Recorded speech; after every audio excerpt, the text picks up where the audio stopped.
Society. Media. RL. Radio. Station. Now live cue music now. Well, they tell you the errors in our society are just bugs. I'm telling you they're features hard-coded into the kernel. Today, we're doing a full system audit. We're ditching the corporate platforms for the decentralized web. We're exposing the music industry's latest swindle. But most importantly, we are tracing the logs back to exactly when modern-day society began to slide down the mountain. From ancient identity theft to the transhumanist plot to hack your biology, it's time to secure the root directory. I'm Unkle Bonehead, and welcome to the landslide.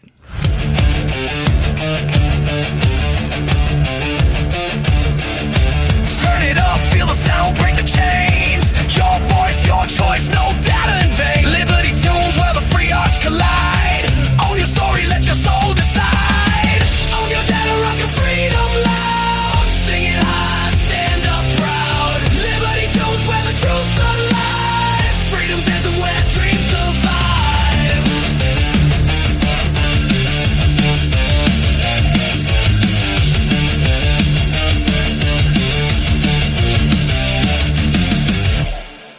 Welcome back to the show, program, podcast, live stream, whatever you want to call it. It's good to be back. I've got so much I want to talk about. It's going to be a jam-packed show. It's going to be probably close to 2 hours. Some great music. Last time we talked, we did the Byte Rebel one-way protocol storyline. I thought that was kind of fun to do. An full album playthrough as a full, complete story. Albeit fictional. It was fictional, but it's based in reality. And those are the best kind of stories. But the story didn't end with the Byte Rebel one-way protocol. If you remember, Mirror Nocturne picked up the mask at the end of the episodes there. And that's going to be next week. And it's going to end up being a full 2 hours. Where one-way protocol was about an hour and a half long, Fatal Exception is going to be about 2 hours long. And it's got a couple of very big story arcs in it. And I think it's going to turn this into a regular thing. I like that. It's definitely pretty cool. But anyways, like I said in the intro, I've got a lot of things I want to talk about.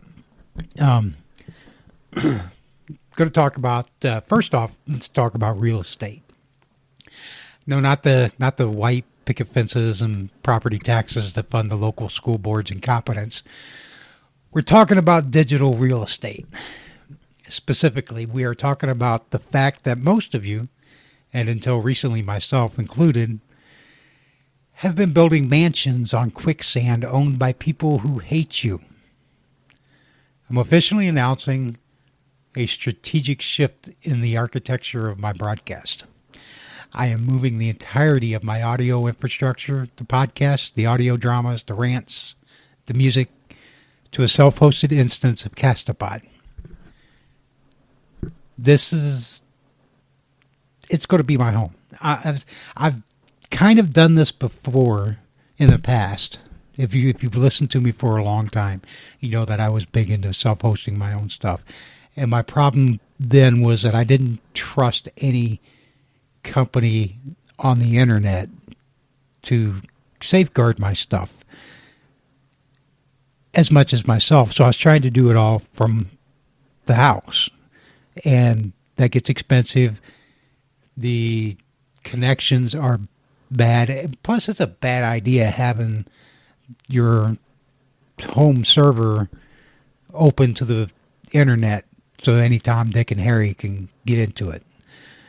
So I've found a company that I really, really like. I've been with them for a long time. You've heard me talk about them a lot. It's Federated.computer. They are some serious individuals, and I'll talk more about them later. But why should you care that I'm moving to a self-hosted instance of Castopod? Because if you're creating anything of value in this 21st century, you're currently playing Russian roulette with a fully loaded Glock provided by Google, Amazon, and whatever venture capital-backed nightmare is currently masquerading as a creator economy platform. Let's look at the landscape. For years, we've been sold a lie. The lie is called convenience. YouTube is convenient. Substack is convenient. Odyssey, bless their hearts, they try, is convenient. But in the world of political power and emerging technology, convenience is just a euphemism for dependency. When you upload your life's work to YouTube, you are not a broadcaster. You're a sharecropper. You are working the land for a lord who takes 45% of your harvest and reserves the right to burn your crops if you say a word they've decided is unsafe that week. But Unkle Bonehead, I hear you say, I use Substack. It's for the writers. It's free speech. Is it? Substack is a wonderful hallway. But it's still a hallway in a building you don't own.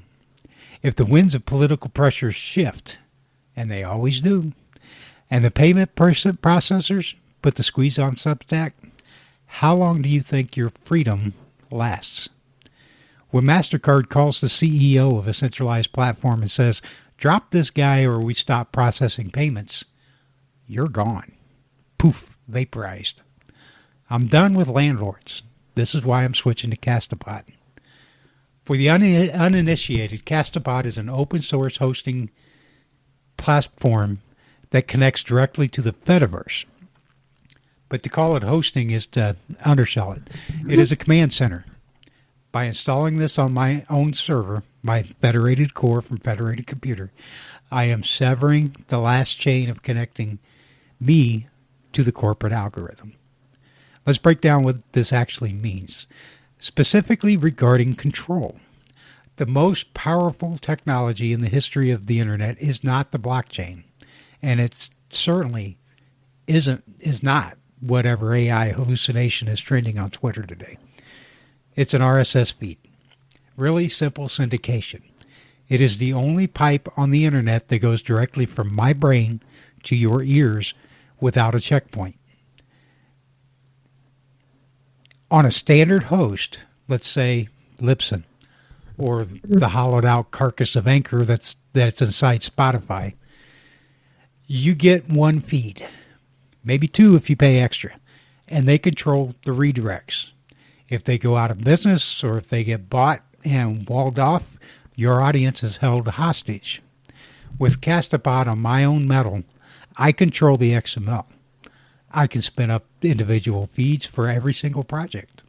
Think about the chaos of my output. I have the political analysts, this show. I also have the audio dramas. I also have the music releases from Byte Rebel, the orchestral swells of the Chrome Crucifix, and the trucking anthems from Billy Bobtail. On a centralized platform, I have to jam all of that into one confusing feed, or pay a fortune to separate them. With Castopod, I can create a dedicated pristine RSS feed for just the audio drama. If you only want the fiction and you don't want to hear me rant about government oversight, you can subscribe to that. If you only want the music, you get the music. I can categorize, segment, and distribute my content with the precision of a scalpel. I am not asking permission from Apple Podcasts to approve my category. I'm declaring it. Now, I need to make a distinction here because I know some of you tech-savvy listeners are going to point out that the rest of my stack, yes, I am on Blurt Media, that is a peer-to server. It's a federated video hosting site. It works very similar to Castopod. It talks to the Fediverse. It's decentralized and it's robust. It is a necessary part of the ecosystem. But between you and me, I abhor doing videos. Video is a compromise. To make it work on the web, you end up with a compressed hybrid file where the audio quality is sacrificed at the altar of bandwidth. You have to worry about lighting, framing, whether I look sufficiently influencer-friendly today. That's not what got me into this game. I'm returning to my roots. Audio is the love of my life. There's an intimacy to high-quality audio, theater of the mind, that video simply cannot replicate. Castopod is my declaration of fidelity. It is the original vision. High bitrate, uncompressed, pristine audio. When you pull a feed from my Castopod instance, you aren't getting a YouTube rip. You aren't getting a video file stripped of its visual data. You are getting the sound exactly as I engineered it in the studio. Blurt Media handles the moving pictures. Castopod handles the soul of the operation. But the federated part of the Federated Core is where this gets technically interesting. Castopod is not a file bucket. It is an ActivityPub actor. For those of you who didn't spend your weekends reading W3C protocol specs, ActivityPub is the language of the decentralized web. It's what powers Mastodon. When I launch an instance of Castopod, my podcast itself becomes a user on the social network. This is a paradigm shift. Usually you publish a podcast when you go to Twitter and post a link. Then you go to Facebook and post a link. Then you go to LinkedIn and post a link, hoping that the algorithm doesn't bury you. With Castopod, the podcast is the social post. If you follow me on Mastodon or any Fediverse platform, the episode appears in your timeline natively. You can comment on the episode from your social feed, and those comments appear on my platform. It collapses the distance between the content and the community. I don't need to build a community on a third-party site. The podcast infrastructure is the community hub. And because it's federated, no one can deplatform it. There is no CEO of ActivityPub to call. There is no trust and safety team to mass flag my analysis of a new surveillance bill. There is just me, my server, and you. That is a dangerous amount of freedom. Let's talk about the features, because I know some of you are thinking, sure, freedom is nice, but does it work? It works better than the paid tools and the paid silos. First, analytics. If you use Spotify or Apple Analytics, you're getting heavily massaged data. They tell you what you want to know. Castopod runs its own analytics. It's compliant with privacy laws like GDPR, but brutally honest. I can see exactly how the audio is being consumed without spying on you. I own the data. I'm not feeding your listening habits into a massive advertising profile to sell you better erectile dysfunction pills. I'm just seeing if you like the episode. Second, monetization. This is the big one. We all know the adpocalypse is coming for everyone eventually. YouTube demonetizes you if the word COVID or war or union with the wrong inflection. Patreon is notorious for banning creators based on pressure from payment processors. Castopod has monetization baked into the protocol. It supports premium subscriptions natively. I don't need you to send you to Patreon page to get a password. I can handle it right here. It also supports value for value. Now, full disclosure, I don't use this feature, and I don't think I ever will. But it's there. It's built into the system if I ever decide to flip the switch. But to be honest, the whole Web3 dream was strangled in a crib by the crypto bros. They destroyed the wonder of what that technology could have been before it even got started. They abandoned the principles of decentralization and turned it into a get-rich-quick scheme. And now, nobody trusts it. Nobody except other scammers and venture capitalists. But anyways, I digress. So I'm jumping off that bandwagon. While cryptocurrency is important, there is only one real trustworthy currency that the elite actually fears. That's Monero. That's the only one I trust. That is the only one I will use. All the others are 100% scam. But the beauty of Castopod is that I have the choice. I can leave that feature off and not be forced into a grift I despise. And let's look at the podcasting 2.0 features. The big platforms, they're lazy. They haven't updated their RSS standards in a decade. Castopod is on the bleeding edge.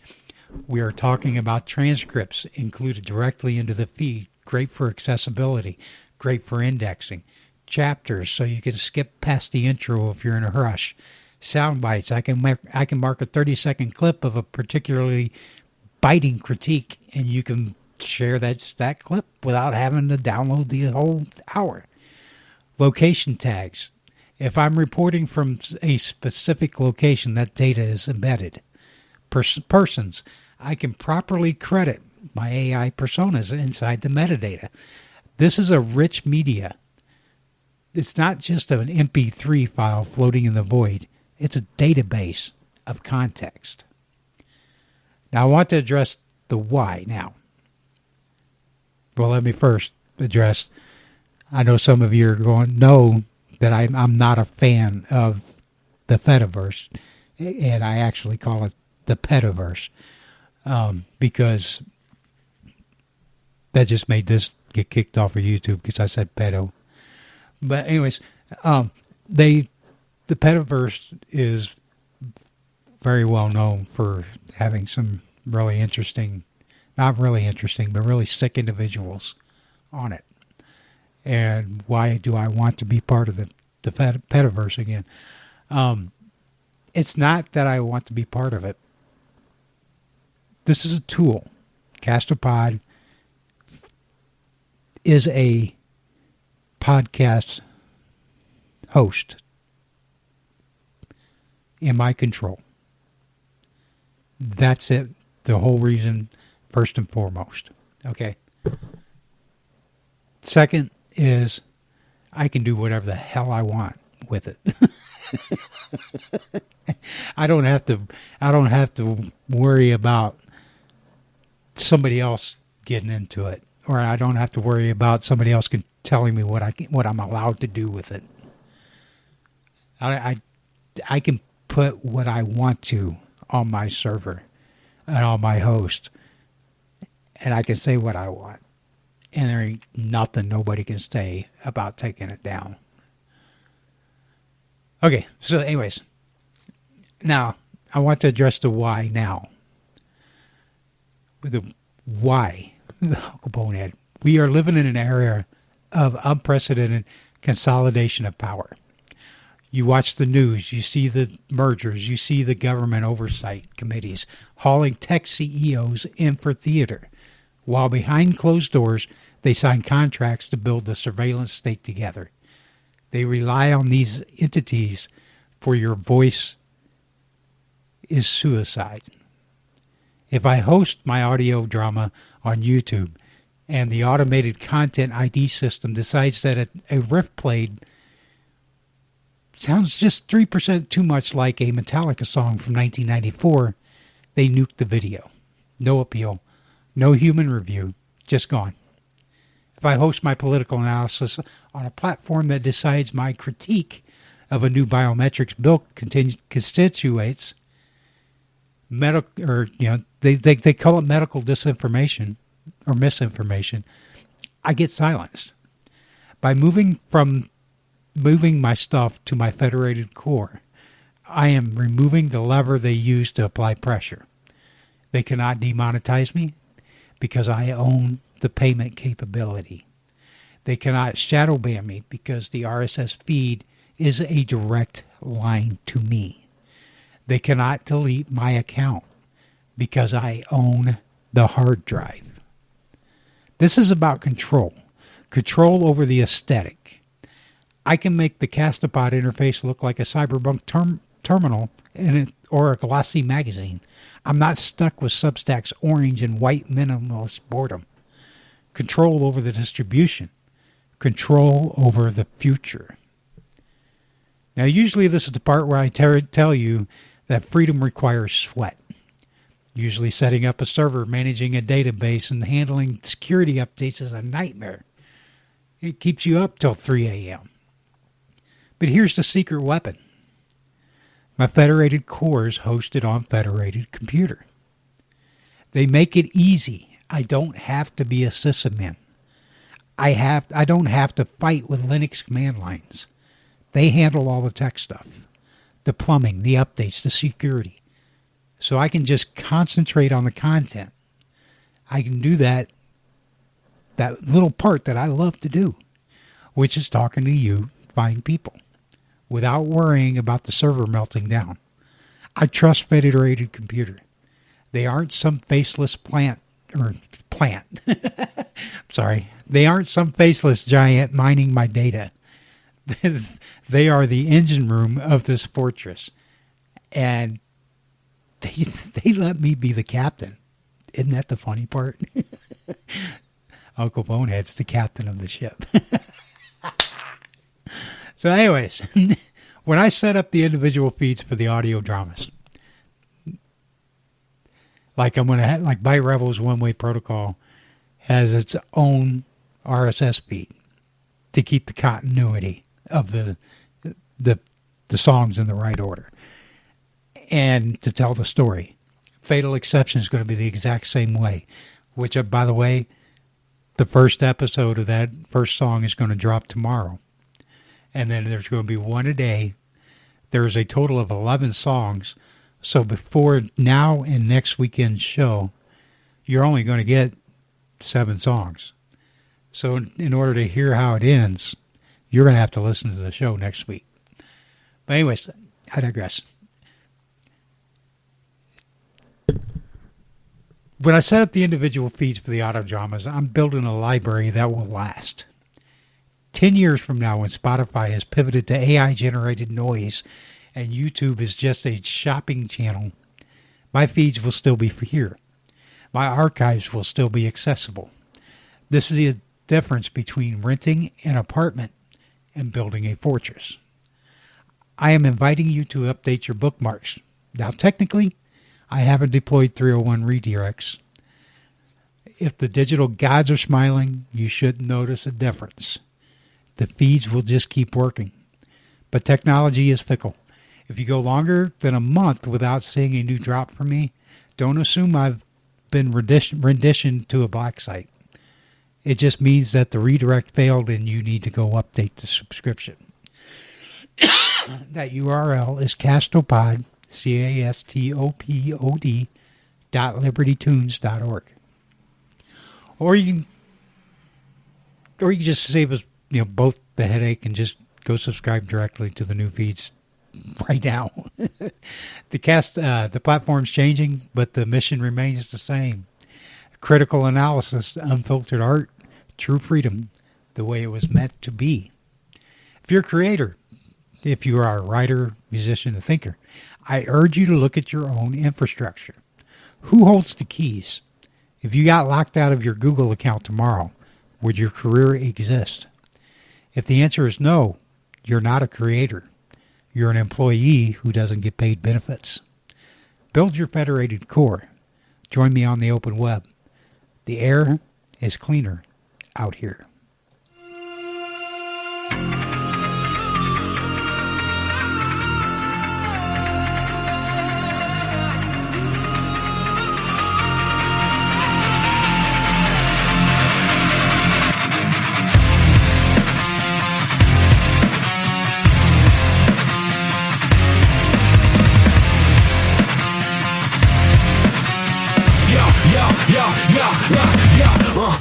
Look at the anchor, see the grease paint shine through. Got the outrage queued up, gotta sell the fear to you.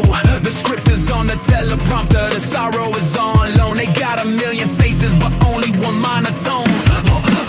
Performance anxiety, gotta hit the weekly quote. Another manufacturer cries, another talking head motor. They scream about the breakdown, then they smile through the ad break. Selling the solution to the panic they make. Just a rented suit and a perfect soundbite to sell. Trap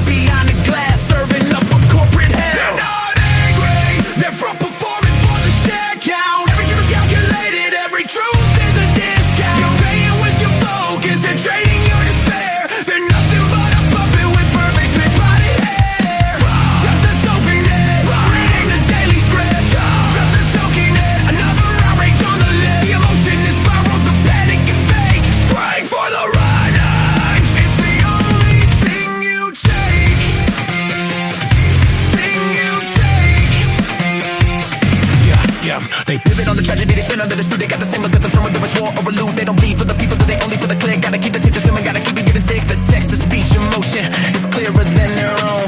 They sold their soul for airtime, sitting on a lonely throne. Another crisis, maximize another enemy to find, leaving no room for thinking, leaving no peace for the mind.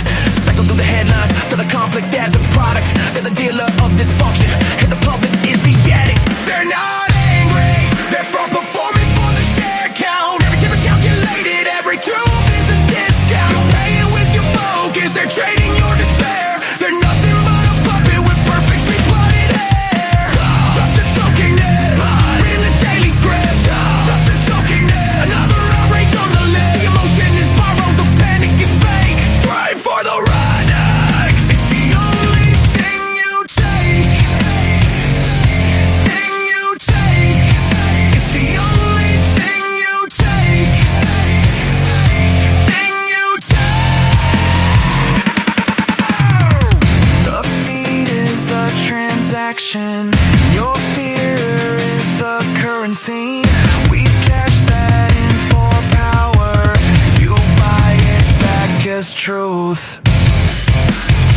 You think you're informed?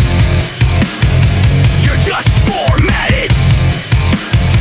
You're just formatted. Sing for the just a talking head, reading the daily script. Just a talking head, another outrage on the list. The emotion is borrowed, the panic is fake. Straight for the redness. It's the only thing you take. Thing you take. Nothing but a hat.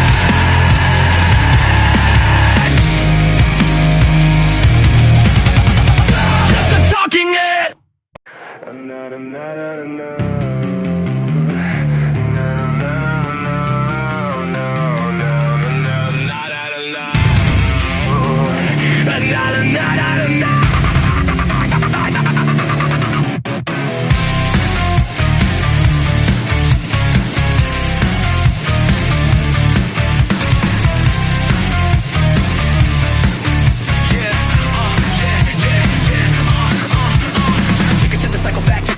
My feet is bleeding, truth and poison. I can't decide to try. Market crash, climate change, algorithm abuse. Is it rage or is it fear? What filter do I choose? It's streaming, panic, and aging. The signals are crossing fried. Every microaggression and trauma. There's no one left to hide. Data overdose, running hot. The logic is broken and skewed. Every time, not corrupted. Every statement misconstrued. Hey! The signal is scrambled. The inputs are fighting. The system is failing. The noise is too loud. I'm losing the structure. I'm drowning in fees. I can't find the exit. I can't find the breath. Project overdose. The mind is shutting down. Too much input to process. I'm wearing a digital crown. Project overdose. Every story conflicts. I'm trapped in the chaos that the algorithm predicts. Conspiracy 1, debunked by conspiracy 7. The news cycle spinning faster than a thought sent up to heaven. They weaponize your focus, they monetize the split, leaving zero space for silence. Nowhere you can sit. My bandwidth is burned out, my connection is failing fast. I'm stuck on the loop from yesterday, designed to permanently last. Is this a crisis of content? You're a trend. I don't know where the information starts or where the madness ends. Yeah. The signal is scrambled. The inputs are fighting. The system is failing. The noise is too loud. I'm losing the structure. I'm drowning in feeds. I can't find the exit. I can't find the breath. Project overdose. The mind is shutting down. Too much input to process. I'm wearing a digital crown. Project overdose. Every story conflicts. I'm trapped in the chaos that the algorithm predicts.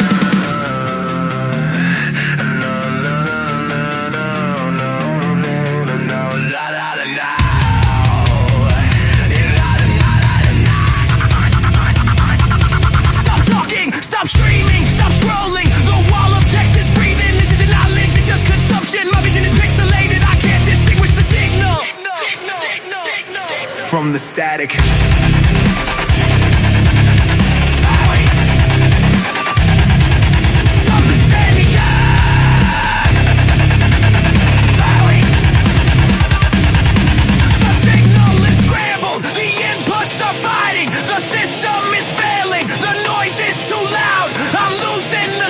I'm drowning in feeds. I can't find the exit. I can't find the breath.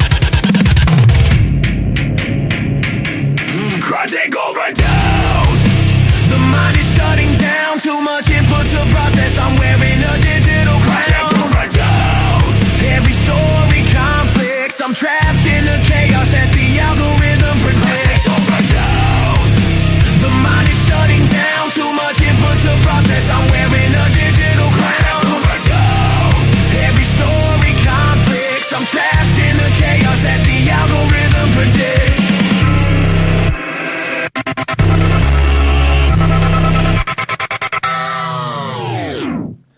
Now let's get back to the intersection of power and paranoia and the silicone chip 142. If you've been following the headlines, you've seen the news. Warner Music Group and Suno have buried the hatchet. And by buried the hatchet, I mean Warner put the hatchet down and picked up the keys to the kingdom. For months, we heard the major labels screaming from the mountaintops. They told us AI music was theft. They told us it was a moral abomination. They told us it was about protecting the sanctity of human art. Well, folks, I hope you didn't buy that bridge because they just sold it to a startup in Cambridge, Massachusetts. I watched a breakdown of this deal by a mastering engineer named Edward Vinetta, and he cuts through the corporate PR spin like a hot knife through digital butter. He argues correctly, in my view, that this lawsuit was never about copyright. It was never about stealing, because it was, let's be real, the history of the music industry is the history of stealing. Vinetta points out, I hope I'm pronouncing his name right, he points out the uncomfortable truth. You can't copyright a vibe. You can't trademark a rhythm. If you could, the estate of Big Mama Thornton would own Elvis Presley, and the American R&B pioneers would have a lien on the Beatles. Humans have been training on other humans' data since the first caveman banged two rocks together. The industry didn't care about borrowing when they were the ones monetizing it. But when a machine does it, suddenly it's a crisis. Why? Let's get technical for a second, because the semantics matter. The industry is terrified because they are confusing the tool with the artist. And AI does not create music. It has no soul, no trauma, no joy. It's a stable process. It looks at a sequence of data and asks, statistically, what is the most probable next note? It is generating a likely outcome based on a massive data set. Think of it like a guitar. A Fender Strat does not create music. It sits in its case, silent until a human picks it up. The guitar is the vehicle. The human is the driver. The guitar generates the sound, but the human creates the art. Suno is just a very complex, very powerful, multifaceted instrument. It requires human intent and function, and that is what scares the hell out of the industry. They aren't afraid of the robot. They are afraid of the millions of humans who suddenly have a professional-grade orchestra in their back pocket. They are afraid of an instrument they don't control. This new instrument threatens the three pillars of industry power. 1. Production. For decades, you needed a label to pay for the studio. Now, a kid with a laptop and a Suno subscription can generate a symphony in 30 seconds. 2. Distribution. The internet already cracked this one, but AI kicks the door off the hinges. 3. Gatekeeping. This is the big one. The labels used to decide what was cool. Now the algorithms decide. TikTok decides. The barrier to entry has evaporated. So why did Warner sue Suno? Why not go after the real giants like Google or Meta, who are doing the exact same thing? It's a simple strategy. You don't poke the bear. You kick the puppy. Suno was the perfect target, a massive proof of concept, but small enough to bully. The labels knew they couldn't win a fair fight on copyright law against Google's lawyers. So they executed a hostile takeover of the narrative. And look at the terms of this quote-unquote peace treaty. Warner didn't just get a payout. They offloaded a legacy asset called Songkick. For those who don't know, Songkick is a concert discovery platform. It tracks tour dates, sends alerts, and sells tickets. Now ask yourself, Why does an AI music generator need a database of live tour dates? It's vertical integration. Warner is betting that you won't become the next superstar. They want to use Suno to capture your attention and then use the song kick data to funnel you right back into the old ecosystem, buying tickets to see their human artists. They are turning a tool for creation into a funnel for consumption. And the kicker? The free version of Suno is getting kneecapped. No more downloads for the free users. You want the files? You pay the subscription. And who gets a cut of that subscription? You're right. Warner Music Group. This wasn't a battle for the soul of art. It was a negotiation for a toll booth. They realized they couldn't stop the technology, so they did what the powerful always do. They financialized it. They turned a tool of liberation into just another software as a service product with a monthly fee. So rest easy, artists. Your corporate overlords have saved you by ensuring that robot replacing you pays them a royalty first. And that, my friends, isn't how the Wild West of AI-generated music was won. That's how it was licensed. It used to be you could run this highway flat out.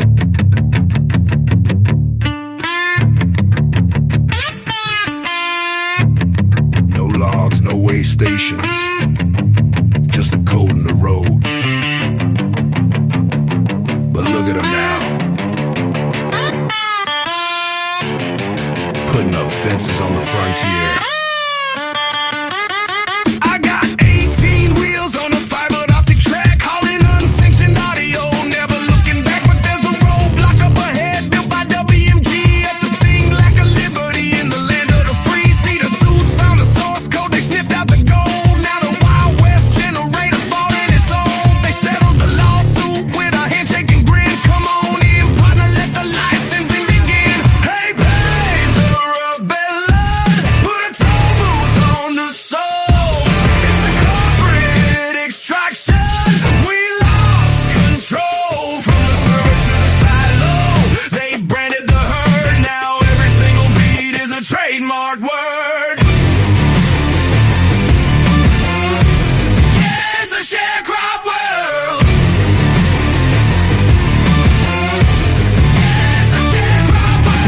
Check the terms of service, read the fine print in the mud. They trading algorithmic freedom for that old money blood. New frontiers, they say, yeah, that's just a lie. They just building a penthouse in the artificial sky. 2020 sees coming like a DDoS packaging. Gonna script search your stands for copyright detection. Suno turned into say no unless you pay the fee. We went from open source pirates to employees. They saved our rebellion, put a toll on the soul.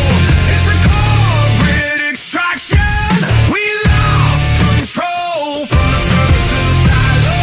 They branded the herd. Now every single beat is a trademark word. Yeah, it's a sharecrop world. Yeah, it's a sharecrop world. They claim they're empowering the art. They're just tearing the engine apart. They don't want the noise. They don't want the glitch. They just want the royalty check.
shiny new cage. Make sure you register that copyright before they charge you to breathe.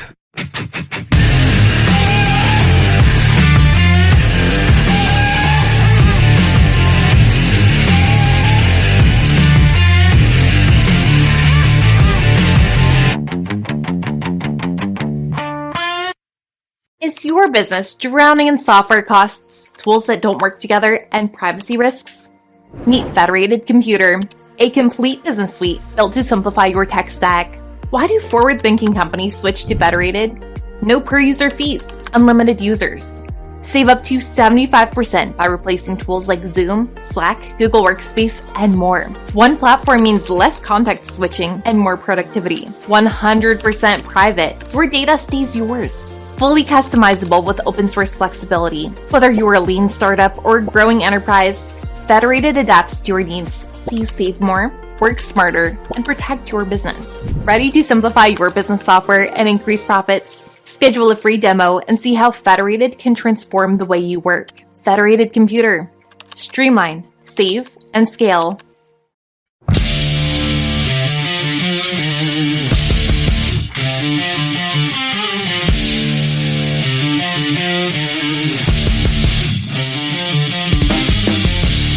Unkle Bonehead is on RLM Radio.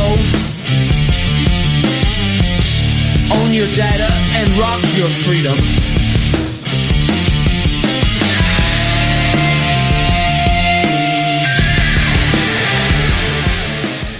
Welcome back to the asylum. You know, I talk a lot on this show about the stack, quote unquote, the stack. We talk about the application layer. That's the politics, the elections, the guys in suits shouting at each other on C-SPAN. Excuse me. Talk about the transport layer, the technology, the algorithms, the fiber optics, the surveillance grid that moves the data around. We talk about the hardware, the emerging tech, the robotics, the AI, the physical reality we're currently forced to inhabit. But I've been looking at the logs today. I've been auditing the system, and I've realized something. We spend so much time troubleshooting the bugs in the software, the censorship, the corruption, the complete degradation of individual liberty, that we've all ignored the kernel. We've ignored the root directory. So I want to talk about a change. Now don't panic. This isn't a hard fork. I'm not nuking the distro and installing Windows. I'm not changing the fundamental architecture of who I am or what this show is.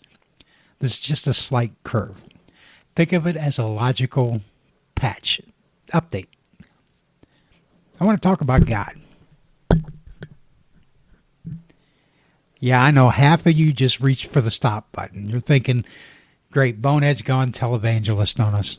Next week he's going to be asking for seed money for a private jet. Relax, put the mouse down, back away from the stop button. I'm not talking about religion. Let me be crystal clear about that. To me, religion is just another form of centralized governance. It's another bureaucracy.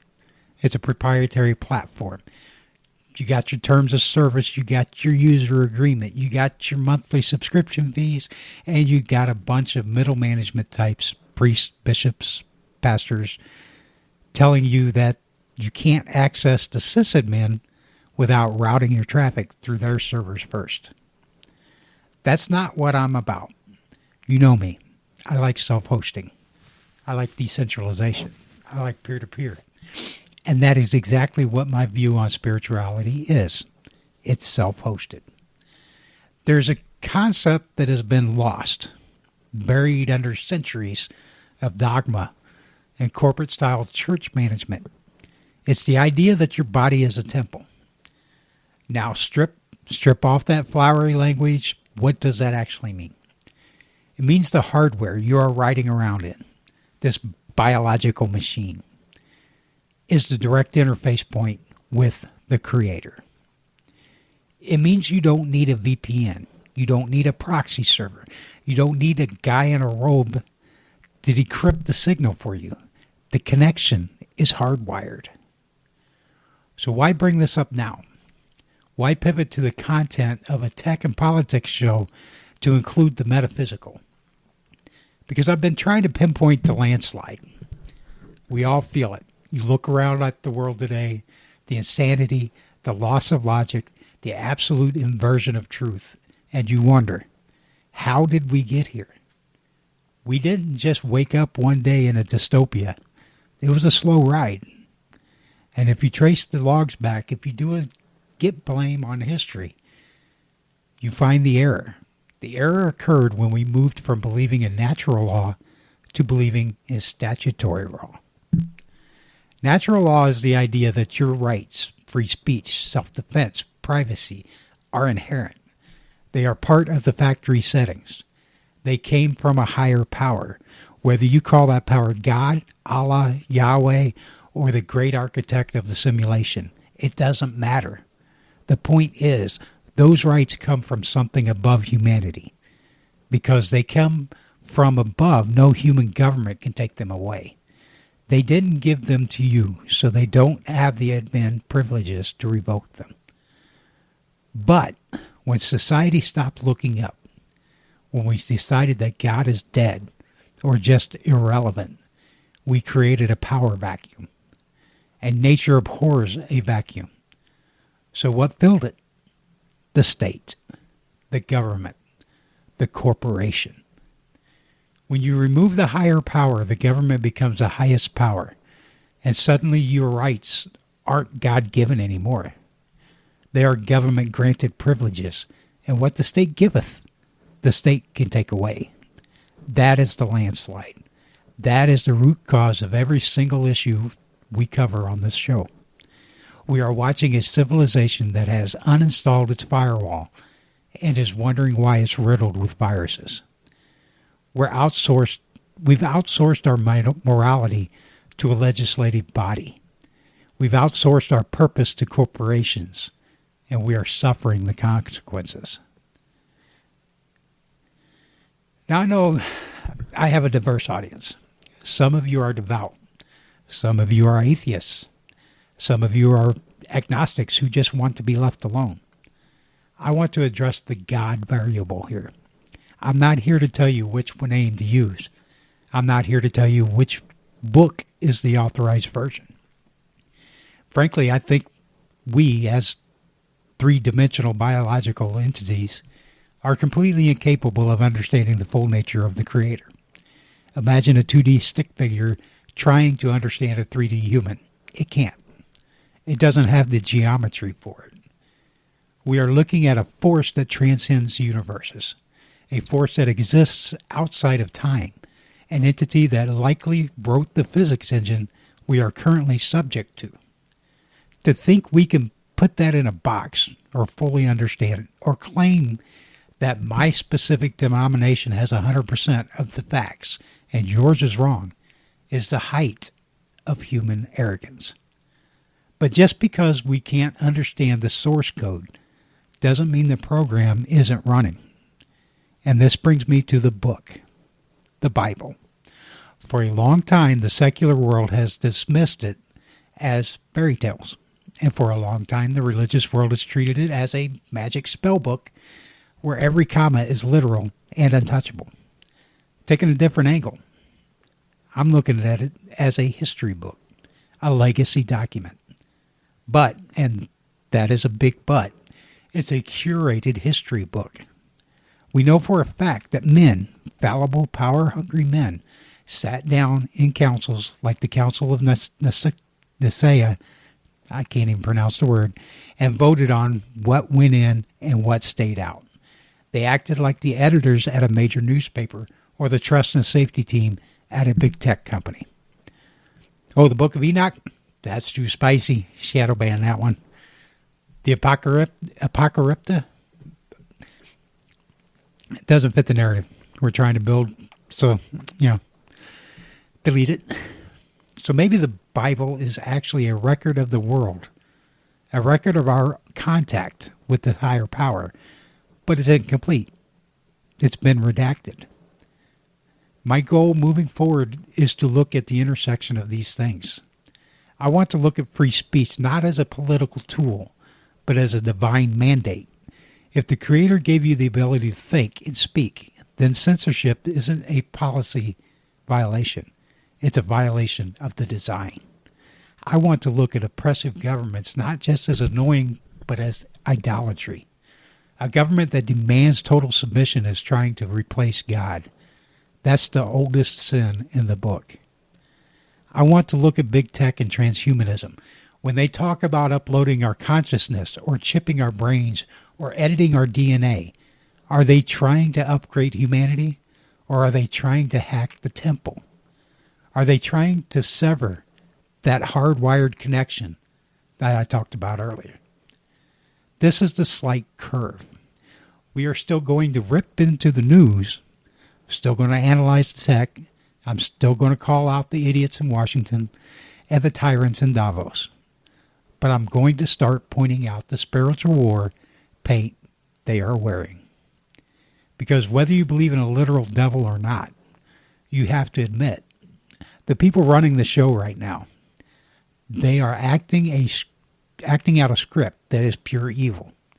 They are anti-human, they are anti-freedom, and ultimately they are anti-divine. We need to stop pretending that this is just about economics and voting or voting districts. This isn't a battle for the soul of the species. So if you're looking for a Sunday sermon, go somewhere else.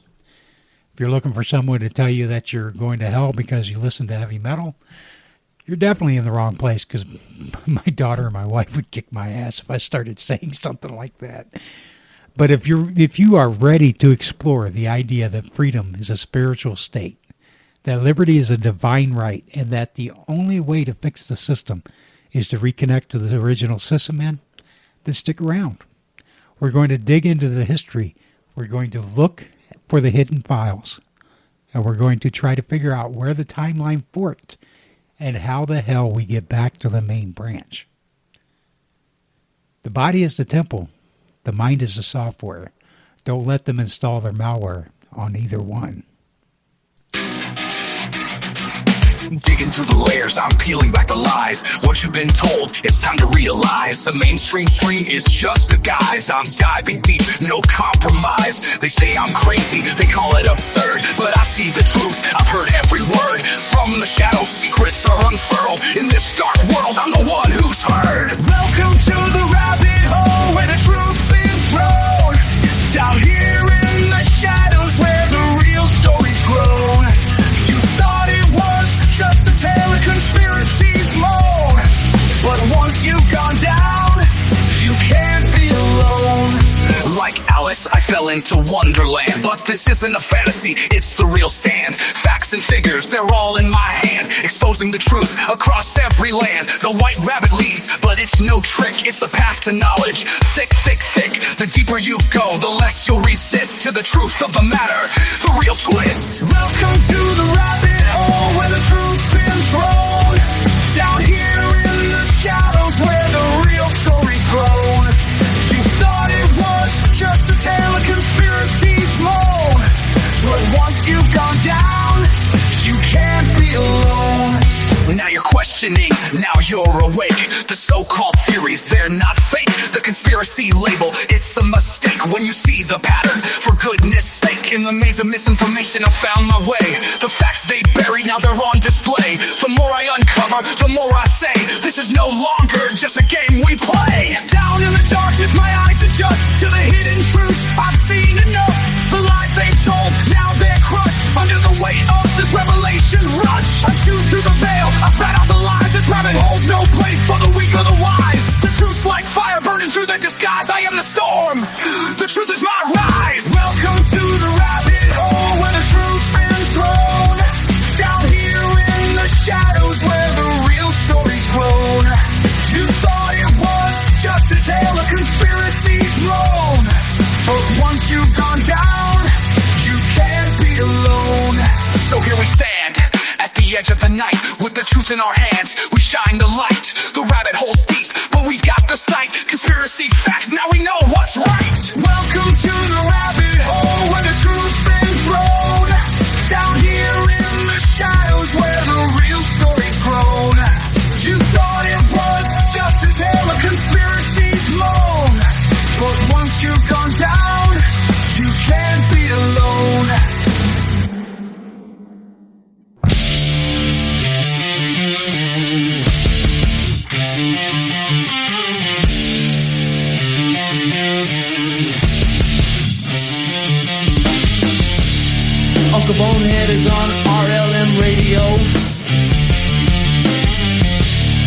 your data and rock your freedom.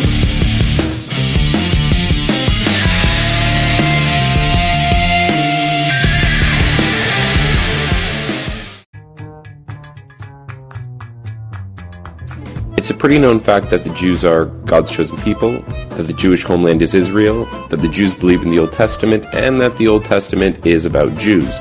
However, almost none of these facts are true. Nowhere in the Bible does it call the Jews God's chosen people. Modern-day Israel isn't really the homeland of the Jews. The Jews don't really believe in the Old Testament, and only maybe 5% of the people in the Old Testament can even be considered Jewish. So now that you've branded me an anti-Semite, we can begin.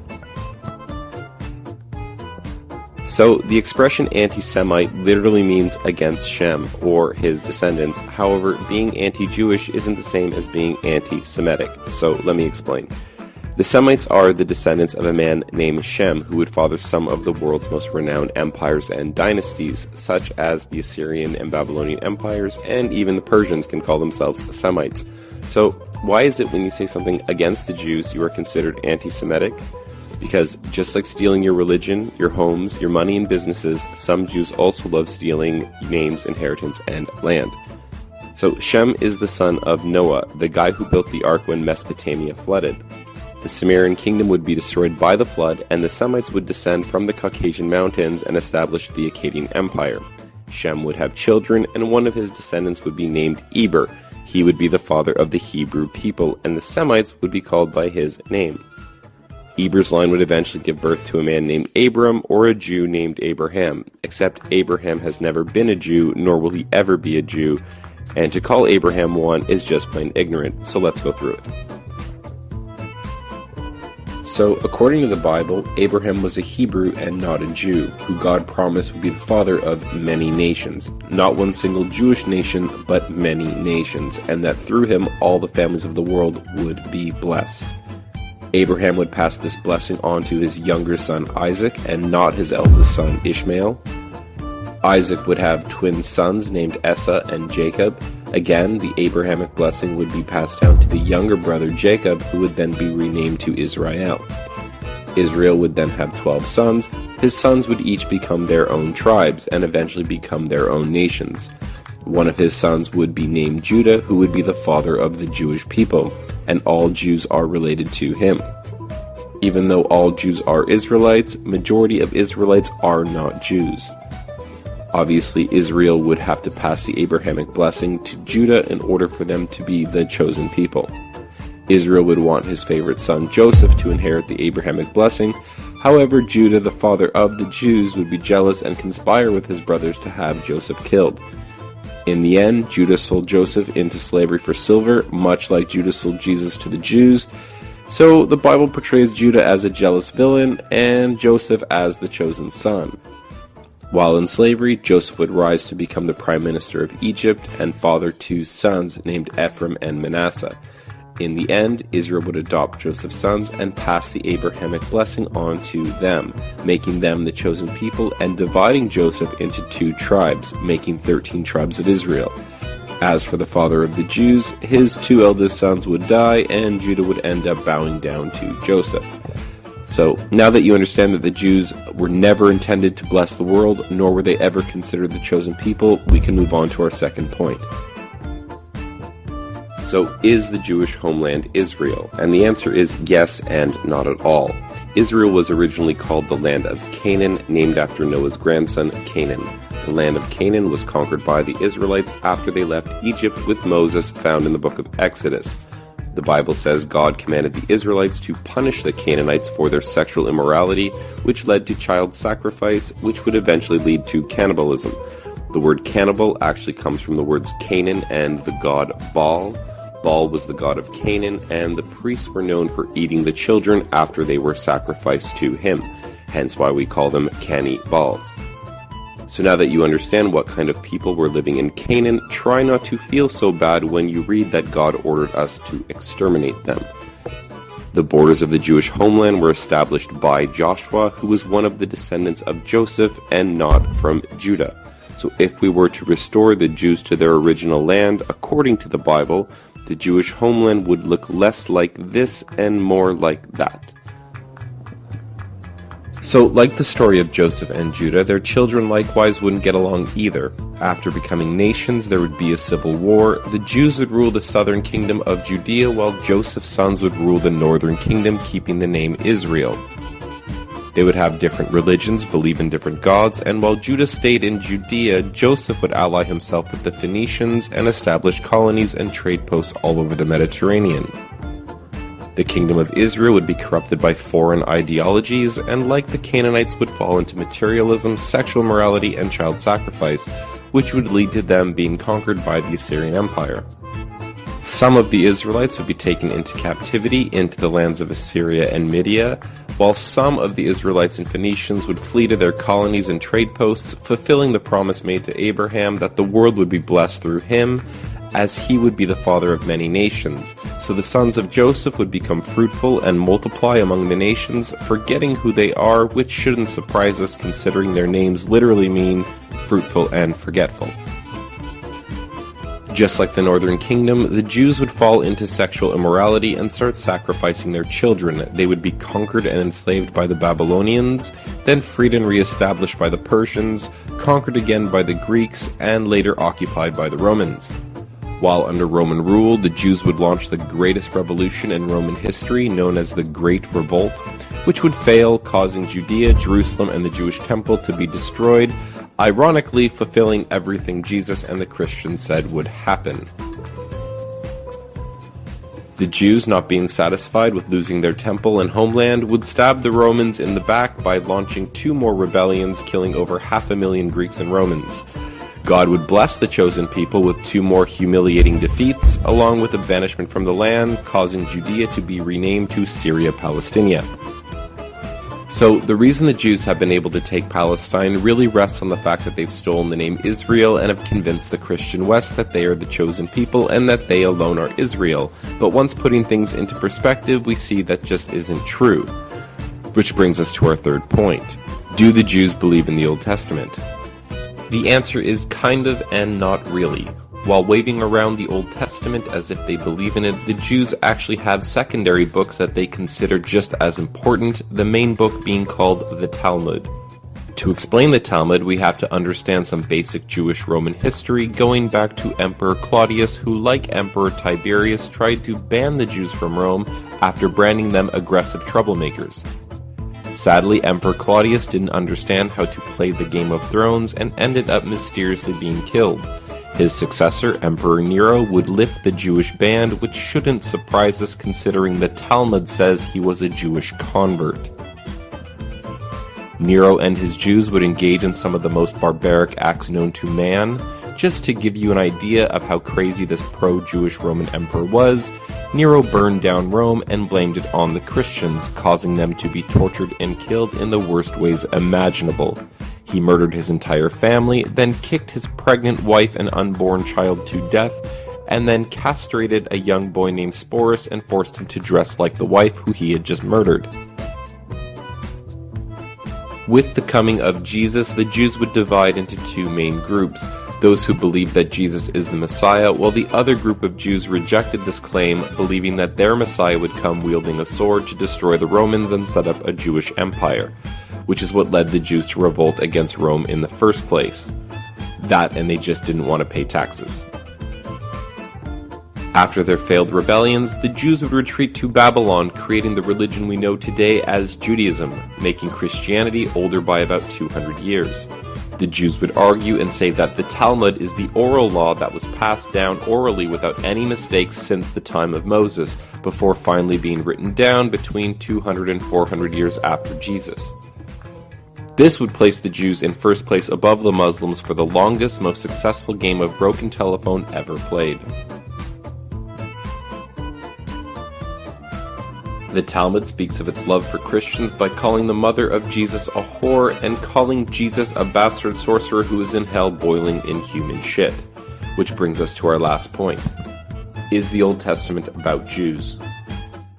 The answer is no, not really. Because the Jews have stolen the name Israel, you would never guess that the majority of the people in the Bible are not Jewish. The Apostle Paul, for instance, even though everyone calls him a Jew, Paul quickly separates himself from the Jews and says, "I am an Israelite of the tribe of Benjamin."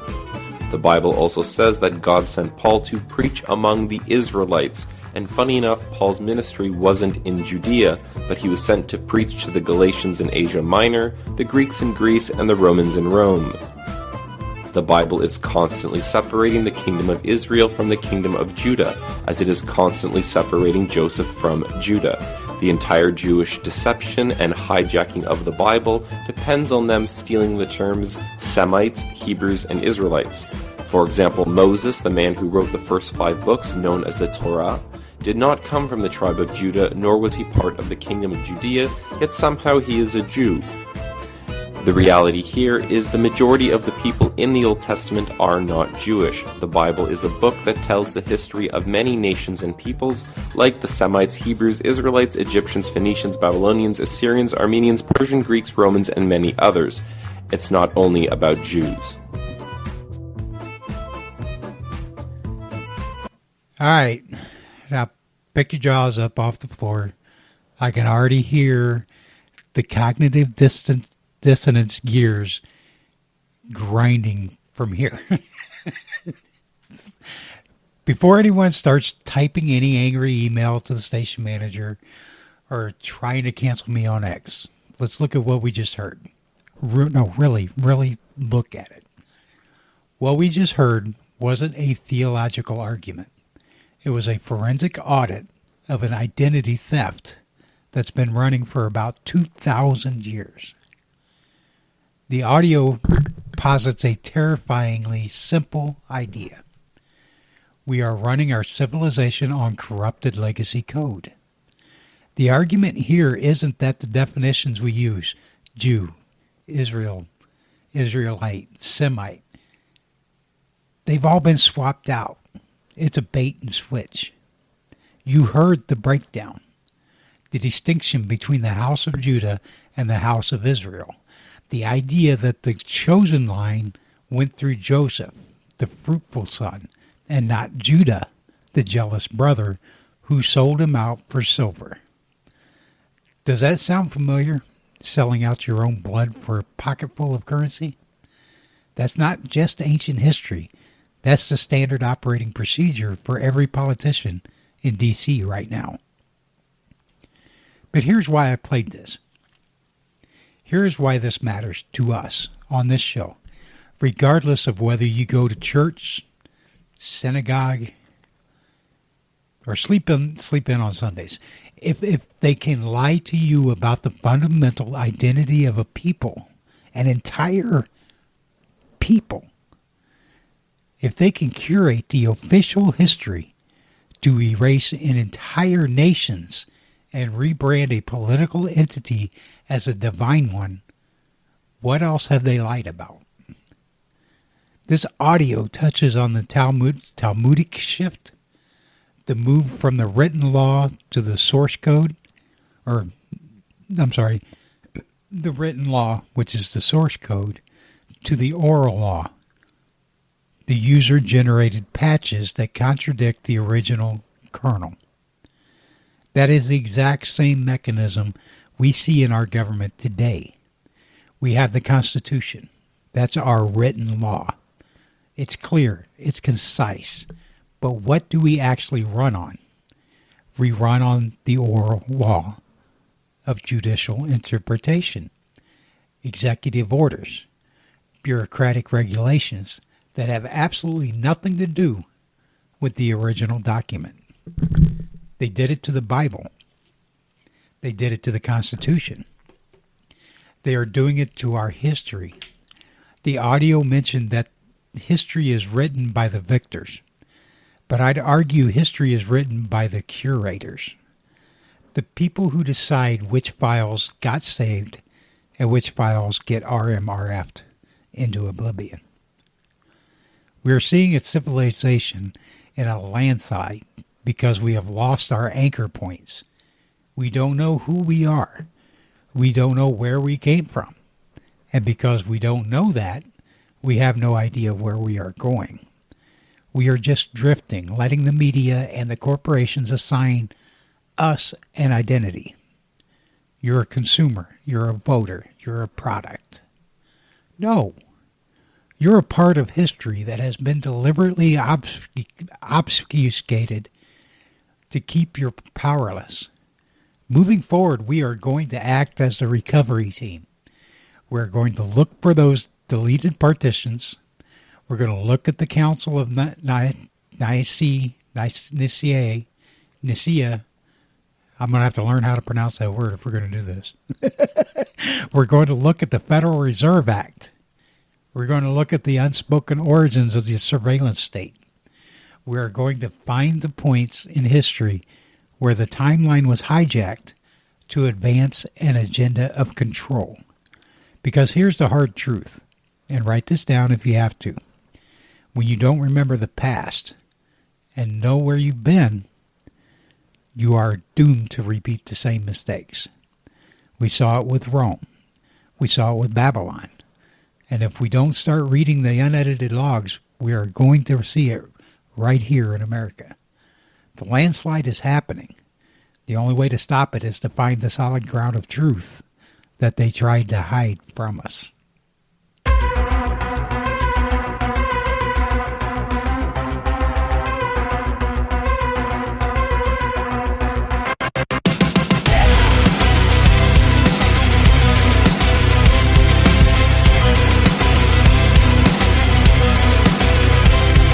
Shadows pull the strings while the screen's aglow.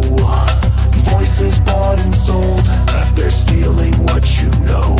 A house of horrors breathes where the innocent fall. They feed you polished lies while the truth's bound to crawl. They hire smiling faces to sell you their deceit, a script of hollow words from a paid-off elite. Their poster poison darts aim to cloud your brain, while screams echo loud from a world drowned in pain. No proof will serve, it's just a flicker in the dark. They'll twist your fucking mind till you're scared to spark. Lies they fade, burn the fade. Truth they kill, fucking kill. Lies they fade, burn the fade. Bend your will, no will. Dimensions stained with guilt where the powerful feast, their secrets buried deep while their puppets preach. Every tweet's a weapon, every like's a bribe. They'll drown your questions in their digital tribe. The horror's real investors where the silence rots. They'll call it all a dream till your soul's been bought. Lies they fade, burn the fade. Truth they kill, fucking kill. Lies they fade, burn the fade. Bend your will, no will. The airwaves hum with venom from their chosen few.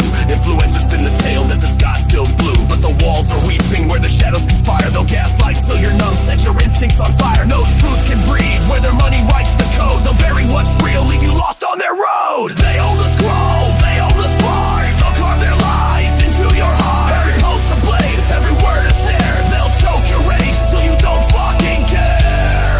But the truth is a storm, it's glowing through the haze. We'll scream till it burns, set their bullshit ablaze.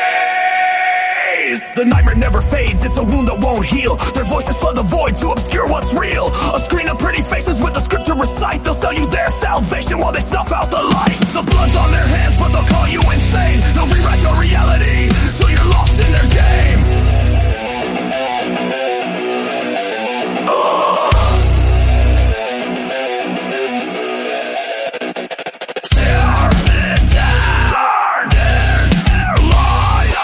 No more puppets, no more rage. Rip the mask and the trick to the vein. Rise and fight, rise and fight.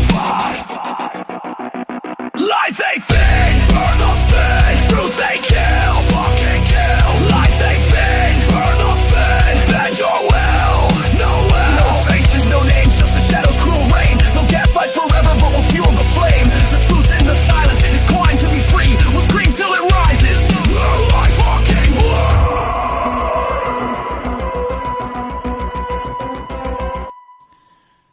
Now, before I even open my mouth on this next topic, I need to get the legal disclaimer out of the way. I'm not a historian. I'm not a philosopher. I'm not a market economist, a theologian, a geopolitical scientist, or a strategist. I don't have a piece of paper from an Ivy League university telling me I'm smart enough to speak to you. Hell, I don't even have a high school diploma. I'm a former lifelong truck driver. I spent decades staring at the white line, watching this country through a windshield. I'm just a guy with a free-thinking mind, a working knowledge of the English language, kind of, and an obsession with freedom. So if you're looking for an official narrative, go turn on CNN or Fox. If you want the view from the driver's seat, buckle up, because we're going for a ride, Buttercup. Spent a lot of time on the show talking about the symptoms. Talk about the surveillance state, the censorship, the inflation, the wars.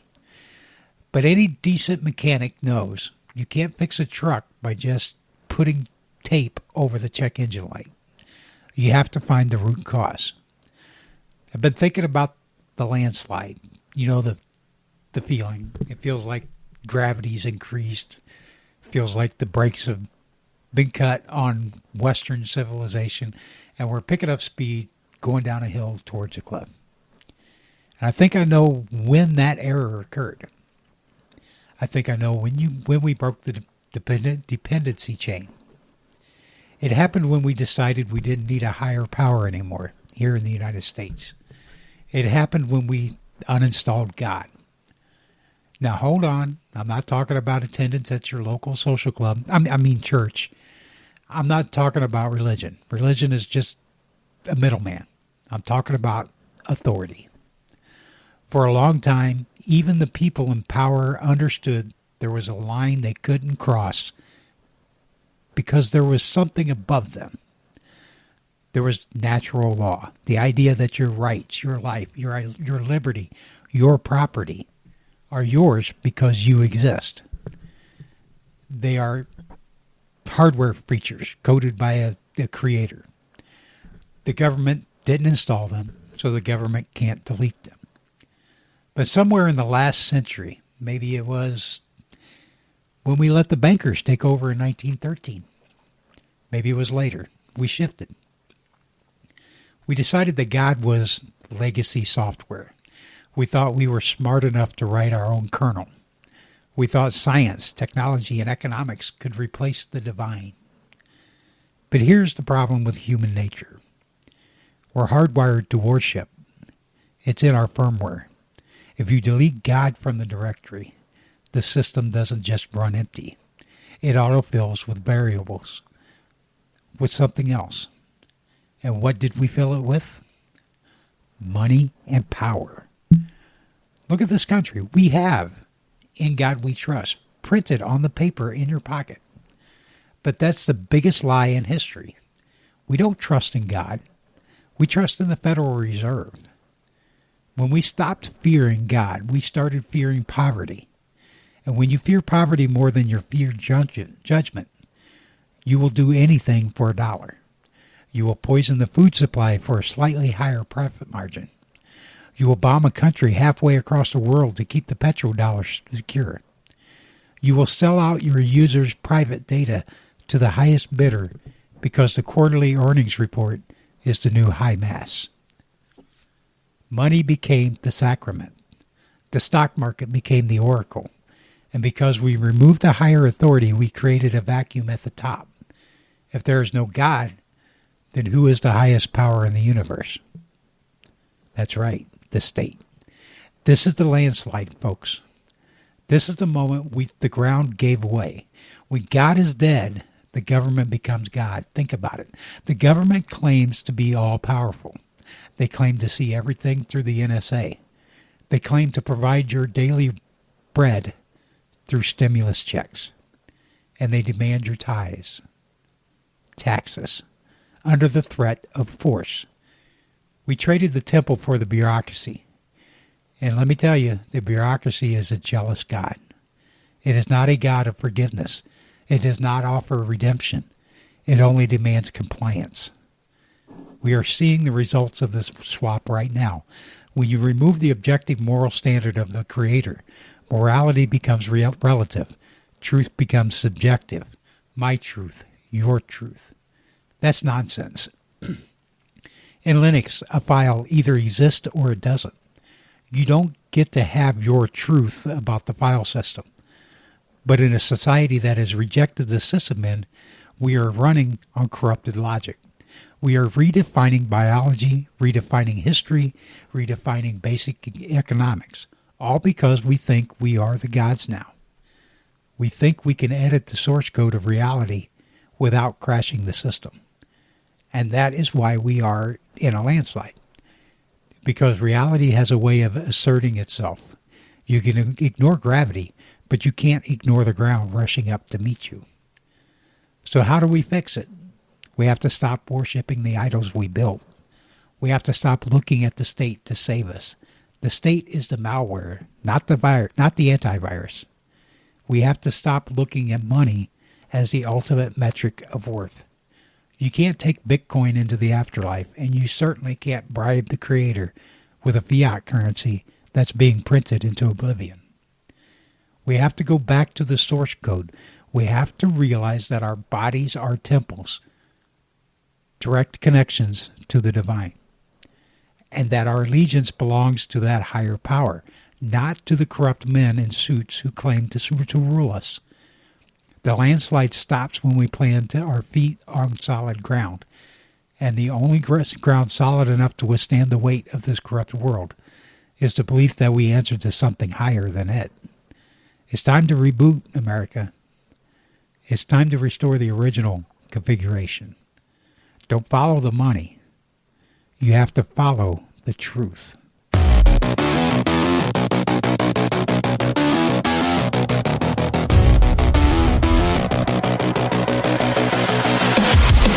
They paint the lines, they draw the sides. Red and blue, they feed the lies. Puppets dance on corporate strings while the state pulls the hidden spring. Divide the masses, keep them blind. Left or right, they cage your mind. But I see through the smoke and haze. This ain't a game, it's a rebel's blaze. Forget the red, forget the blue. State's got a boot, crushing on you. Take your freedom, spit on your tribe. The state versus you.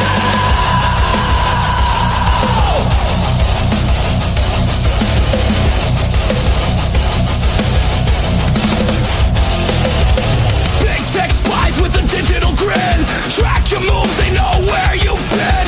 Government boots on the necks of the free. Surveillance state, no liberty.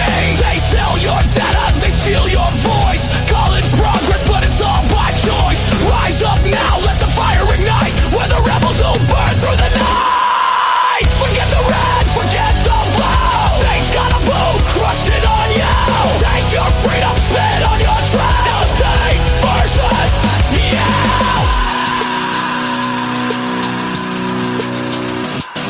They wave their flags, they scream their creeds, but power only serves their needs. The talking heads, they fuel the fight, while the state grows stronger in the dead of night. They tax your dreams, they crush your will, force you to swallow their bitter pill. But we won't bow, we won't comply. This is the spark that'll light up the sky.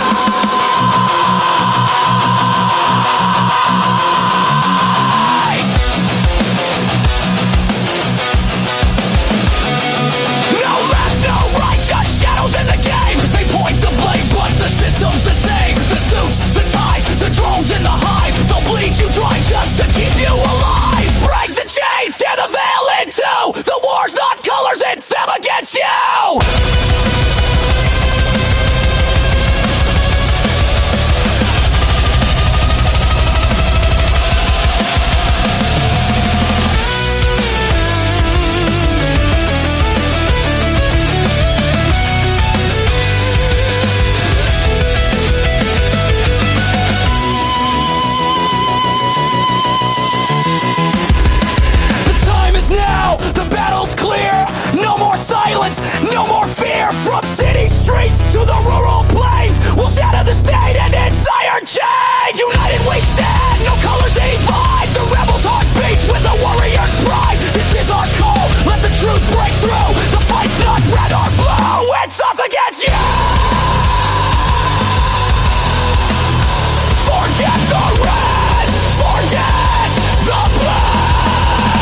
versus you. It's the state versus you.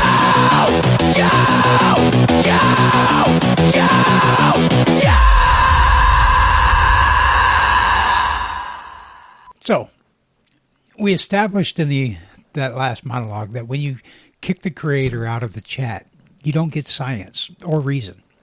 You get a new God. And for the United States, that God is the almighty dollar.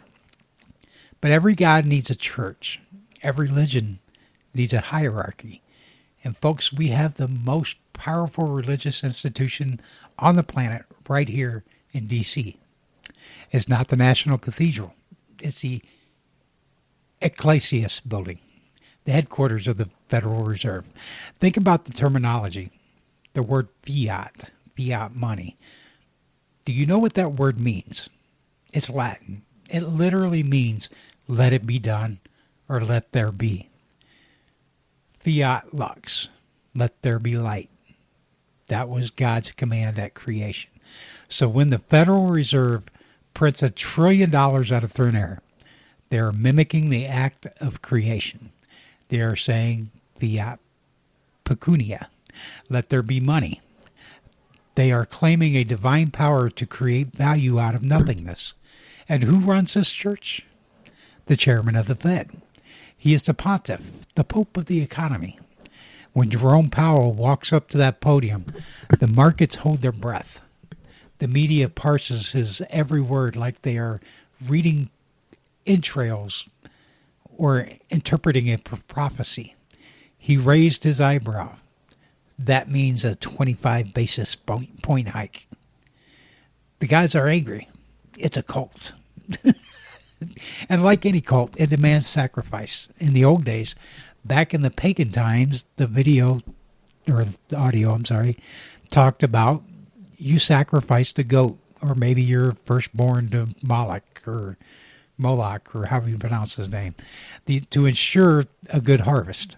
Today, we sacrifice their purchasing power of the working class to ensure the stock market hits an all-time high.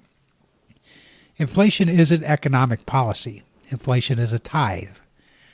It's a hidden tax taken directly out of your labor to pay for the sins of the state.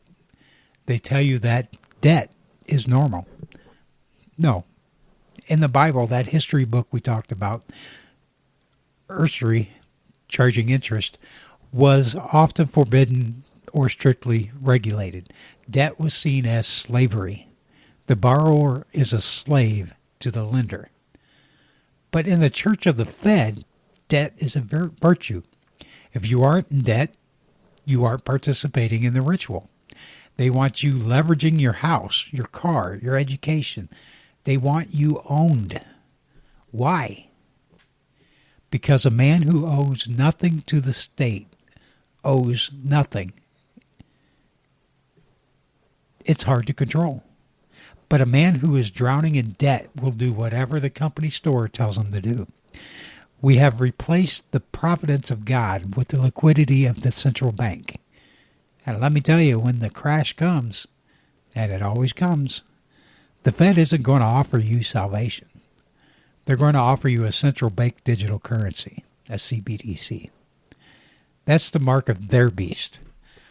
Total control, programmable money. You can't buy or sell unless you bow to the image. We are already there, folks. We are just waiting for the system to reboot. I think it's time to 86 the Fed.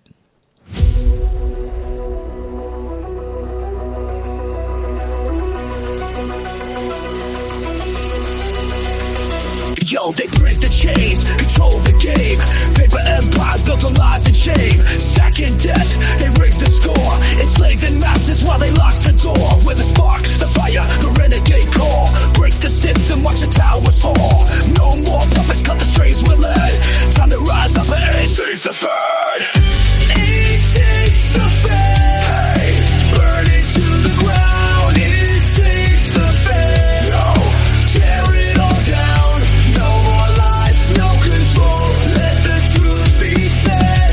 Chant it loud, break the cage, yo. AA saves the Fed.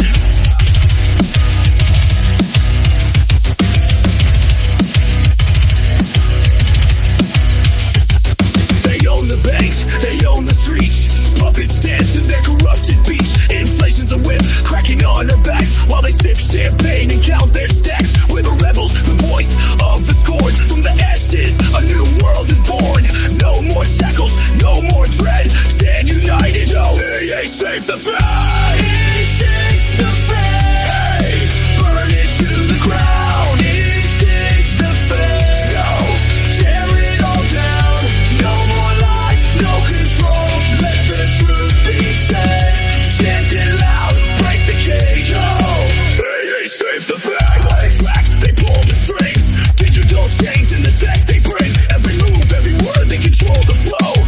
What were the glitch and we're still in the show? From the streets to the screens, we ignite the fight. Truth's a weapon with a spark in the night.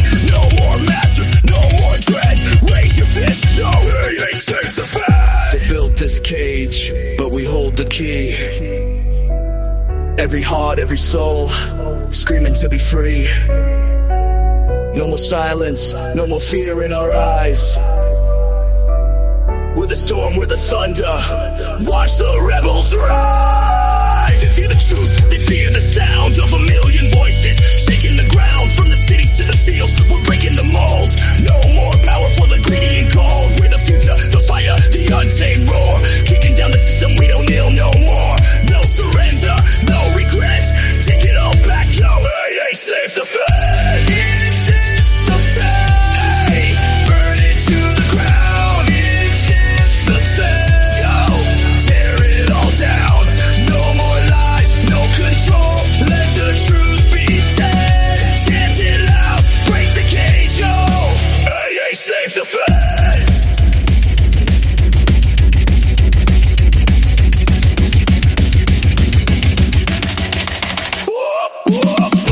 Break the chains, let the system bleed. Plant the roots, let the people lead. No more kings, no more lies to spread. Scream it loud, it saves the fed.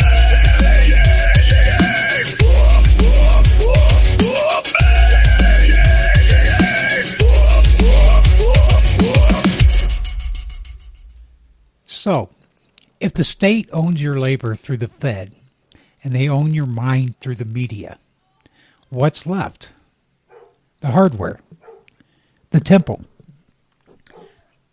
If you believe as I do that your body is a temple, a biological machine designed by a supreme architect to house a spirit, then what is transhumanism? It's a hack. It's a jailbreak. You have guys like Klaus Schwab, Yuval Noah Harari, Elon Musk, and the rest of Silicon Valley pantheon.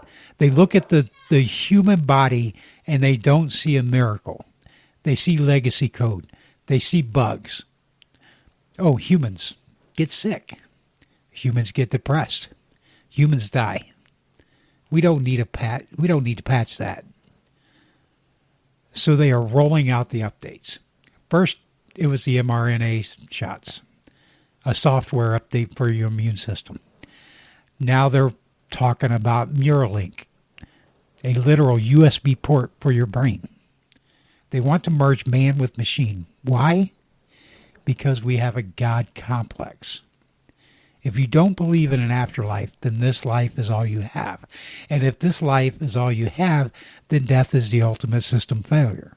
So they're terrified. They have all the money in the world, but they can't buy more time. So they want to upload their consciousness to the cloud. They want to become digital gods. But here's the question they aren't asking.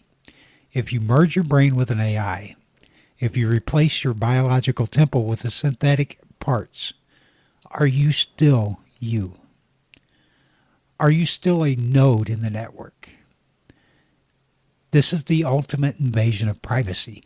They don't just want to read your email anymore. They want to read, write access to your neurons. This ties back to the landslide. The landslide started when we rejected God's authority over our society. Now we're rejecting God's authority over our biology. We are building a new Tower of Babel. Except this time, it's not made of bricks. It's made of silicon and genetic editing. And just like the first time, they think they can reach the heavens and dethrone the Creator. My advice, keep your hardware air-gapped. Don't let them install the rootkit. Don't let them have admin access to your blood or your brain. Stay organic. Stay human. Because in a world of artificial intelligence and synthetic biology, being a natural-born human with a free soul is the most rebellious thing you can be. If the body is the temple, don't let the money changers or the biohackers inside the gate.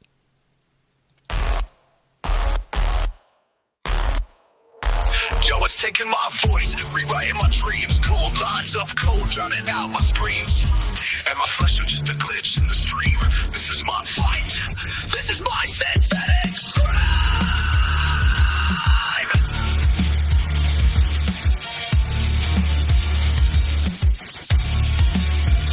They're building machines to mimic my soul, stealing my spark, leaving circuits cold.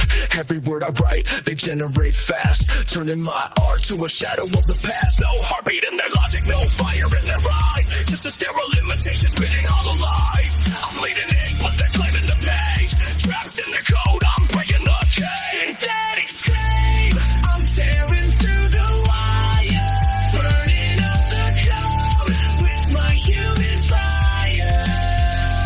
No machine can cage what's raw in my veins. I'll scream till I'm free from their digital chains. In my dreams with a binary brush, turning my pain to a data rush. Every note I sing, they sample and clone, but they'll never feel the weight of my bones. I'm flesh, I'm flaws, I'm the mess they can't fake. Every scar I wear's a choice they can't take. They're writing my story, but I'm holding the pen. This heart keeps beating, I'll fight till the end. Synthetic scream, I'm tearing through the wire, burning up the code with my human fire.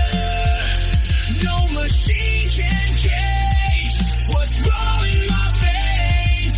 I'll scream till I'm free from their digital chains. Am I losing my grip? Just a ghost in the frame. When the voices sound real, who's left to blame? The craft in my thoughts, predicting my moves, but they'll never know the soul in my grooves. Every fear I fight, they turn to a lie. Every tear I cry, they claim as design, but I'm more than their code, more than their scheme. I'm the pulse in the dark, I'm the synthetic scream. Can you hear me, or am I just noise? A flicker in the system, a forgotten voice. They're building a world where the humans erase, but I'll bleed for my truth, I'll scream in their face. I'm tearing through the wire, burning up the code with my human fire. No machine can cage what's raw in my veins. I'll scream till I'm free from their digital chains. Hidden my truth, let the servers crash, turn their perfect world to a pile of ash. No algorithms match for the blood in my fight. I'm the spark in the dark, I'm the rebel's light. They can mimic my voice, but they'll never feel the rage in my chest, the pain that's real. This is my war, I'm claiming my dream. Humanity's mine with this synthetic scribe.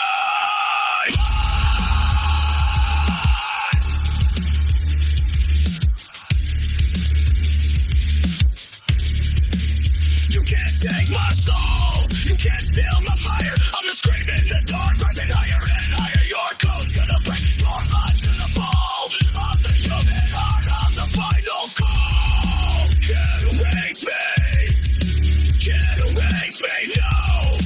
Can't erase me, can't erase me, go. Synthetic scream, I'm tearing through the wire, burning up the code with my human fire. No machine can cage what's raw in my veins. I'll scream till I'm free from their digital chains.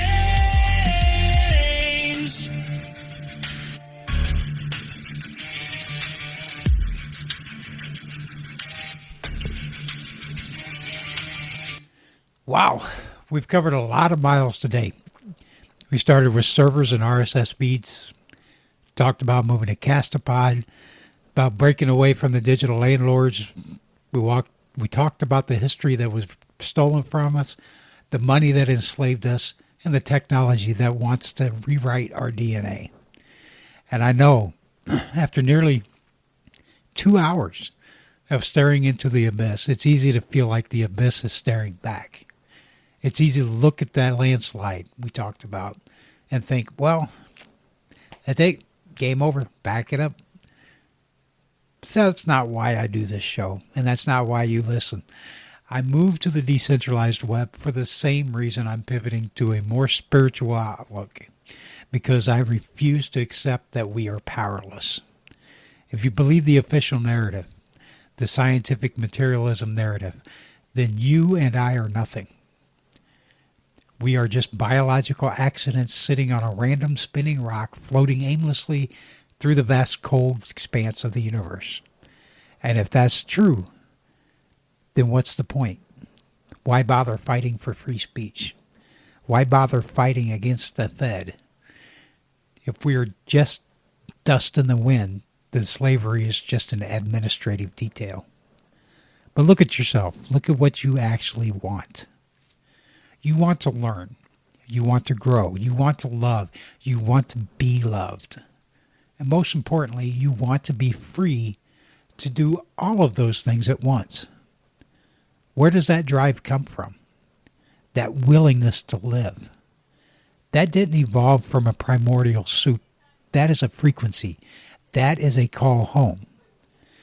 That drive to achieve a higher plane of life is proof that we are more than just accidents. It's proof that we were built for something. Our Creator, He, She, the great architect, the prime sysadmin, didn't put us here to be slaves for a bank or batteries for an AI. And here's the encouraging part. He didn't give us a chance to succeed. A chance implies luck. A chance implies a lottery ticket. No. He gave us the tools to achieve it. He gave us a mind that can reason. He gave us a voice that we can speak truth. He gave us a heart that we can detect lies. He gave us the source code for freedom. The downfall of our society happened because we got arrogant. We thought we were better than the designer. We thought we could run the software without the operating system, and we crashed the drive. But we can reboot. If we stop pretending we are gods and start realizing we are connected to God, everything changes. Suddenly you're not just fighting a political battle. You're on a mission. You have an end goal. We have to have something to move forward towards. Without that horizon, we are just marching in circles. Without that connection, we are doomed to slavery for an eternity. But with it, with that drive, we are unstoppable. So here's your assignment. Turn off the screen. Go outside. Look up. Find that connection that no government can regulate and no corporation can monetize. Stop asking for permission to be free. Start acting like you were designed that way. Take back the admin rights to your own life. I'm Unkle Bonehead. The system might be broken, but you don't have to be. Stay free.